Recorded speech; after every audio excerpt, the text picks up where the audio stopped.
I heard na lalaki ang kasama ko. Hopefully, hindi ka disappointed na babae ako. Just a between a psychiatrist and a writer. Lahat ng mga tao pwede magkaroon ng nakakatakot na idea sa isipan nila. But that doesn't mean na gagawin talaga natin ang idea na yun. Wala palang problema sa buhok ko. Kung di mo gagawin, wala kang kasalanan. Walang ibang ginagawa ang libro ko, kundi ipakita kung anong nasa isip ng mga karakter. Kaya, okay lang siyang basahin. In the most crowded mind, may pagka-tense ako. Kaya nga naloko ako ng girlfriend ko at best friend ko. At hindi ko naahalata.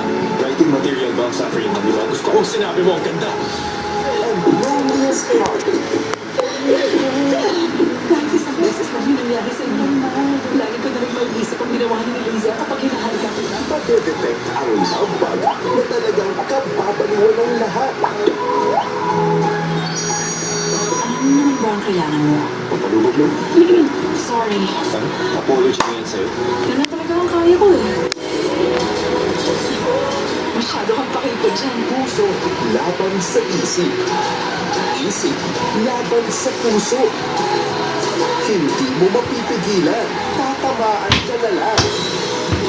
Dati kasi kahit sa simpleng kiss lang talagang kumakabog na ang dibdib ko.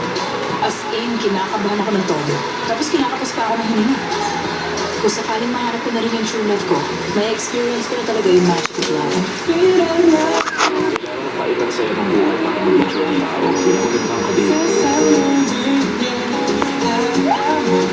Bakit mo ba inilibos ang oras mo sa pag-control sa sarili? Bakit di mo na lang gawin mo? Actually, Paano ko naman yung gagawin ng casual na? hindi mo kaya.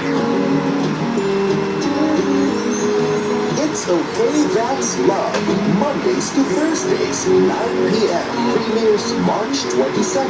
Dito lang sa GMA TV. Sumabay ka na!